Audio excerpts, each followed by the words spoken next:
first time in all my years that I've ever played and coached not open up on that opening weekend, so it'll be different, I guess. Once we finish up here on Saturday with our mock game, actually had the opportunity to watch guys play on opening day, so that'll be a little different. I think what you have to do, or not what we have to do is, especially this week, just worry about ourselves getting better. We gotta go out every day like we always do, and this will be sort of a camp week still, so to speak. It'll go good on good. Be some scout looks that are worked into it, but for the most part, just continue to get better as a team in all phases, offense, defense, and special teams, and take advantage of the extra week we have to work to get better when we open up the following week. So just a couple things that Garrett Morrell will be our backup going into that game. As you probably not hard for you to figure out, you come to practice every day, you see him out there with two. So kicking situation, I thought the guys kicked pretty well the last couple of days, and we'll get it down to two. I don't want to tell you who those two are at this point, because I haven't had a chance to talk to the kids yet.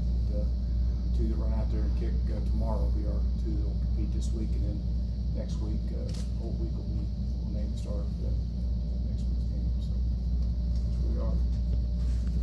Have you made any decisions yet on any freshmen or new players that are definitely going to play this year? I think as you look at it, Amari Cobb's a tremendous young prospect at linebacker. I think he will play. We got a couple corners. Sapp will play. Probably, you look at a couple receivers. Will definitely play. Willie Johnson. A couple other guys, but there'll be 5 or 6 skilled kids play. I don't see at this point any true freshman linemen playing, which is a good thing. That's a good thing. So a couple we like that. A couple of freshman offensive linemen. We have that, but they don't have to, which is good. They shouldn't have to play. And of course, the quarterback will have to play. So there'll be 5 or 6 guys. How big was Garrett's knowledge of your all's offensive scheme coming out of high school in this number 2 race? Yeah, I think if you look at every kid we get out of Georgia, from Selby's to him to, those kids are really well coached. It's really good football down there. They're well coached. You mentioned he's in a similar scheme as to what we do. So he's just, he's further along than what most freshmen are because of where he comes from, the football's being played, and also he's well coached. And, Gaines is a tremendous prospect that could keep bringing him along. But they're both here as well. Great players. He sort of has that, I don't want to say that Litton-esque fire about him, but you can tell straight off the bat when we talked to him on Saturday. He's got that sort of moxie, that quarterback swag that you want to see a quarterback have. Yeah, that's what you want to have. I mean, you guys all remember Chad and Byron and Cato and all the great ones that played here, and all the Tebows and Philip Rivers and all those guys who I've been around. All the great players have all had that. They're extremely confident, they're tough, they love to compete. He possesses all the intangibles it takes to be a great quarterback. And, so does Xavier Gaines, but Xavier just he just hasn't been coached like this other guy's been coached. And Xavier's a typical freshman coming in. To be honest, that's what most of them like when they get here. So he's going to be fine. The third phase last year was really big for you all, and you all are replacing a lot of pieces. You mentioned the kicking situation, and at returner you're going to have somebody new back there as well. How important is it to use this extra week to solidify the special teams game? Well, we've got we work really hard on. I feel better about our special teams right now as a whole as I ever have since I've been here. I think we have more players as far as cover guys and hold up guys on punt return, and we got more guys than we've ever had. Thing is now you got to make sure you never know. Vedwick's an extremely talented punter. How's he going to react when we get him out here on game day? So that'll be something that's the unknown at this point. I feel good about him, and our kickoff guys have been tremendous the last 3 years, and they're all back. So I feel good about that part of it. See if we get a guy to put the thing through the uprights. If we can do that, I feel good about our kicking game. But Holliday Foster, that will be fine. We had a couple of young kids, Willie Johnson and Brandon Rogers, who is also going to play a wide out that are tremendous in the return game. Keon Davis, and I like what I see out of Caleb Harris back there. He may be the fastest kid on our team, believe it or not. So he's a 220-pound guy. Let's see what happens when he gets the ball in his hands. So that opening day is going to be fun to watch those guys get back there and see how they react. I like our talent level and I like our talent pool, and we just have to keep getting better because that's an important part of our game, as you all know. After a year in which you all led the nation in special teams efficiency, how much does that resonate with the younger players? Hey, this is an important part of the game too. This isn't just, I'm playing special. Well, we constantly pound into that. I mean, John Ray Reeves made a statement, I don't know if you saw it or not, about from time to he walked on campus, it was, he was told how important special teams are, how you have to buy into it. And guys, the young guys here understand now they don't play unless they play on special teams. That's how it works right here. We gain trust of players. Caleb Harris didn't play it down, but he started playing on special teams, a year or so. He became a really good special team player. And so that's how you earn your trust around here. And those young guys understand they have to get on those special teams and perform in order to play wide out or that position. You've talked about the dynamics of having the first week open. How big is it to have, 3 straight home games to open things with so many new starters and young players? And No, I don't think there's any question. There's a comfort level at home you don't have on the road. I think that's obvious. Our kids, we've been extremely successful playing in the stadium. They understand the importance of playing home and what that means. And but there's no doubt, I'd rather have 3 straight at home than 3 straight on the road. So it's got to help. And having 7 at home, I hope that helps us too. We have, for the first time, I think in a long time, we've had 7 home games. The type of teams we have coming in here, I know our kids are excited. What games are you all as a coaching staff going to have your eye on this week, simply because you've got the extra week and it gives you a look at some guys? Well, I think on Thursday night we have a couple of our league. I think Western plays Rice on Thursday night. It gets an opportunity to see Western and Rice, who are in our league. I think Charlotte plays Louisville on Thursday night, so that's a good one. And I think there's games on Friday. I think it is on Friday. Friday was somebody's playing pretty good. Of course, there's games on Saturday. I think Florida State plays Ole Miss on Monday. So you got a whole 4 or 5 days there where you get the opportunity to sit back and watch a few games. But I always try to get a peek at the conference to see what's happening in our own conference. I had the opportunity on Thursday to see a couple of them. You mentioned the mock game earlier. Is that a chance for you all to get some of those live special teams action to get Bedvick some? No, what we'll do is most of that mock game is more so just to work on substitutions and get guys running off the field, that type of thing. Probably the actual special team work that we'll get done will be on Friday. We'll actually get our kicking game scrimmage as much as we can on Friday. And then Saturday will be more just when it comes to kickoff, we'll just run them out, make sure they're on the sideline where they're supposed to be, make sure we got level in the field, get them off and on. It won't be actual. Now on Saturday we'll kick extra points and field goals again in those situations, but the rest of the kicking will be done on Friday. You pretty much go thud the rest of the time though, right? Yeah, that's similar. Yeah, that's what we've done. We tackle every day individually, not every day, but on the days we pads on in practice, one-on-one tackling, that type of thing. But from here on out, it's basically thud and of course tackling. Get the opportunity to tackle in the real game. But that's about any more, to be honest. About 2 shots, full-time live scrimmage, all we've had ever, and seems to work out okay. What did you like the best from the scrimmage on Saturday after watching the film? Well, I thought, the defense gave up some big plays, but that was the corners we were trying to see. That's we didn't play, Chris didn't play Rodney at corner, played some young guys to see how they react and how they play. And I thought there were some good things on both sides of the ball. We continued to tackle well. Defense helped some guys out, but I saw some young players go in there and play pretty well, which we have to get done. And I think our offensive line is playing tremendous. I think they're as good as they've been since I've been here. And there's more than just the first group. I think there's some guys we can roll in and out of there, and I was happy to see the production that we got from that outside receiving position. I thought those guys, both Clark and Hunt, made plays. It's need to, and get McManus back this week, and Willie and Brandon looks like they can play there too. So, I like the skills that we have. Our running backs, how they didn't play, but they'll be there for us tomorrow, and just get those running backs going. But I thought Morrell did some good things and made some plays, and so did Chase. So we just have to continue to go out and get the other team and focus on us this week and get full time into the state next Sunday. How important is Chase's mentorship of Garrett at this point, considering this time last year he was in his shoes? He was. I mean, he's like I say, he's assumed that role a lot sooner than he should have to, but he has, which is good. But he just, he's a gym rat. He loves the game. He's always around. He's wanting to watch. He's always in the office trying to get better as a player. And not only him, but every time you see him out, anytime we're on the field, he's out there coaching those guys too, which is good. That's what good teams do. I've said many times, when this program started to change and the culture started to change, it's when the team takes ownership of the team, or the players take ownership of the team, and that's what's happened at about every position, which is a good thing. Coach, what are your expectations for your team and coaching staff during the national anthem? Stand up like they should. That's, I'm not sure. that's what they should do, that's what they will do. To respect it. But I'll leave it at that, but, let's do the right thing. Getting back to Lytton, how much is the playbook expanded for him?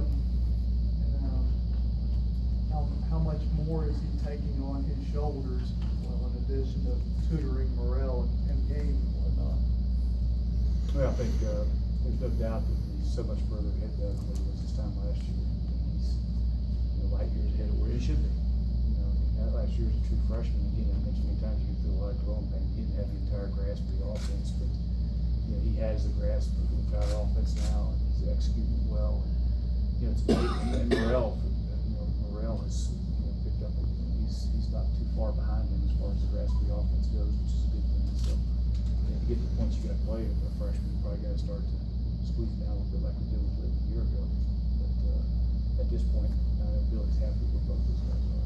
How about Lytton's change from, I think, anytime you're a quarterback, you want to be a leader. It seemed like, maybe he didn't quite know how to be a leader last year. He had to kind of learn that. Talk about the difference in his mentality from last year to this year, just as a person, as a team leader and so forth. Well, I think Woody, last year when you come in as a freshman, he's just trying to figure out where he is, what he's doing. It's hard for him to, but that being said, I thought for a young guy, he came in and did a great job of leading the team. But he was trying to figure out what he was doing too at that point. Now he has a total grasp of the offense, and he's been around the kid, and I think you have to respect the team too. I think if you come in here, you haven't really done much as a freshman, it's hard to gain that respect of the team until you actually go out there and do it. I think a year ago they saw how he competed. Now he went and saw the way he worked in the off season, and the way he ran the summer workouts and all those kind of things. So the team has a respect for him now. It's a whole lot easier. When he can set that standard, actually does it and bring those guys up around him. That's what great quarterbacks do. That's what he's done. It's a whole lot easier when you become a player to get respect your teammates. Sticking on quarterbacks, Phillips and White probably going to be down with the special teams. Obviously, Lytton and Morrell are here. The in-between guy, Gaines, how much work can he get? Well, he can't get a lot of work, but mentally he's got to be, you got to travel 3 quarterbacks. Right. You got to take 3 quarterbacks. So he's going to have to mentally get some reps. He'll get some reps during practice, not a lot. He's got to get a lot of mental reps, sit in meetings and do all those things. And you'd like to be able to not play him, do your plan. Hopefully it works out that way. So he's got to be mentally ready to go, and his numbers are always going to get ready to play. So hopefully that happens. How big of an advantage is it going to be for him? Not necessarily the physical aspect, but the mental aspect, being able to go on the road and see, the atmospheres and get used to that side of it as a true freshman that you hope you don't have to play. Yeah, well, I think anytime a freshman can do that, that's going to help him. Unfortunately, the last going on 6 years now, we haven't had that luxury. Cato went in as a true freshman for the first time and had to go play like that, and so did Chase. So it's a whole lot. You should not have to play a true freshman. Okay, unfortunately for us, it's happened a couple times. It's worked out for the rest of that point. But from here on out, hopefully that guy's a sophomore or junior when he's lined up and taking a snap. He's been to all those arenas.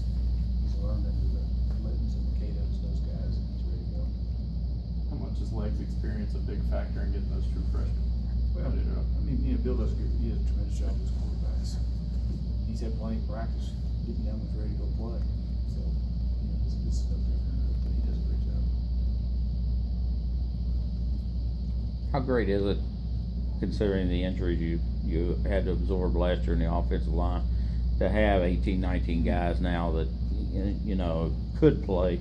As you said, you can probably redshirt your freshmen, which is the best way to be, but even up front, you've got 10, 12 easily that you can point at and not think, oh my God, I got to put that guy in. That was tremendous. Keep it that way. But, last year we had a hard time having a scout team. We had daggone long snappers, everything else running on our scout team. That was not good. But this year, we've had the most we've ever had, and the most players. You look out there right now, and we got guys that started for us a year ago that aren't even too deep. So that's a good thing.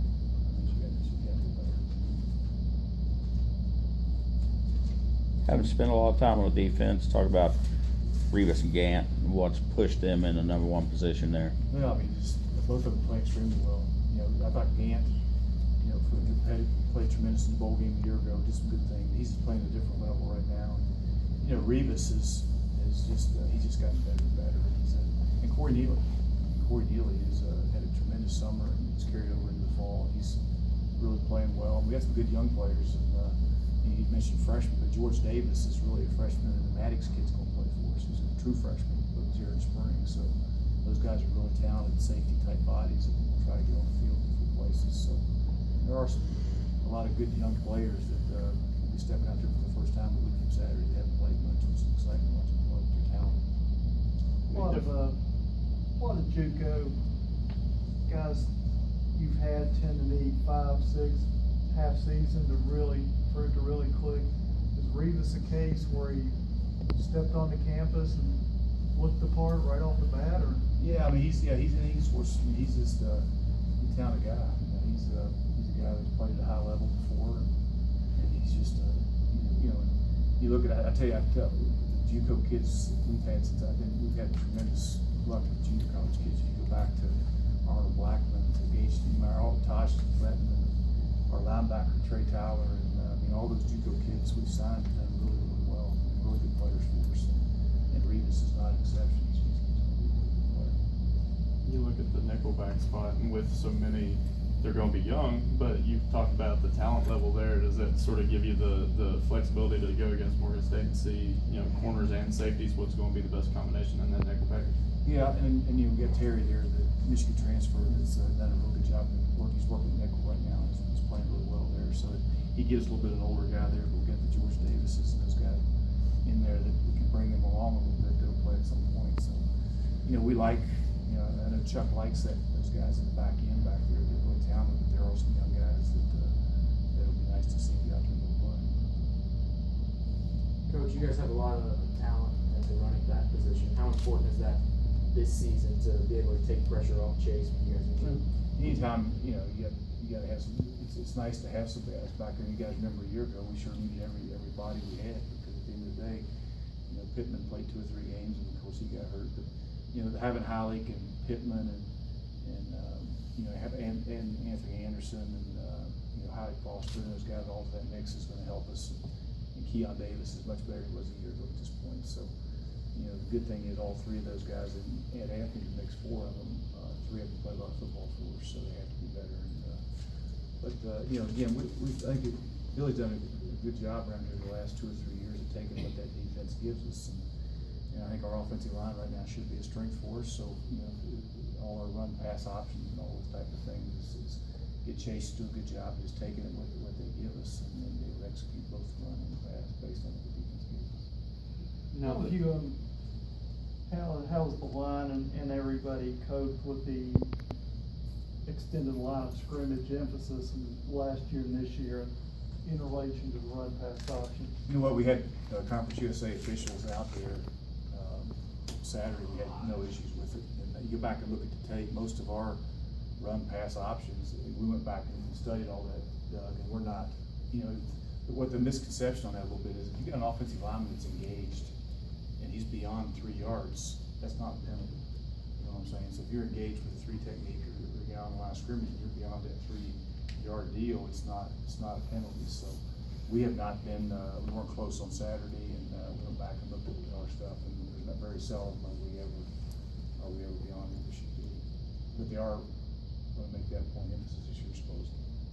Now that Anderson has his weight where you all would want it to be. He's still 5 pounds too heavy. Well, closer to where you all want it to be. How impressed have you been with his shiftiness and athleticism Well, back there? he is. I mean, number one, he's a tremendous kid. Talk about junior college kids. There's another one, just him and Bird and Corey Neely have both been great kids for us. But he's a great kid. He's athletic for as big as he is, and he's gotten himself in pretty good shape. Banged up just a little bit back. He'll be fine this week, but sometime this week. But he's I think when he came in, he was about 260.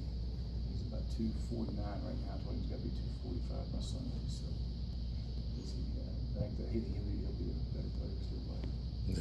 Just out of curiosity, talking about Anthony, how did you happen upon him? You know, because he's from not really one of your core areas, and he didn't play a second year in junior college. When I hired Pepe, I told him he better go find another running back, felt like we didn't have enough depth there. I felt like we had 3 guys, and you can't get through the season with that.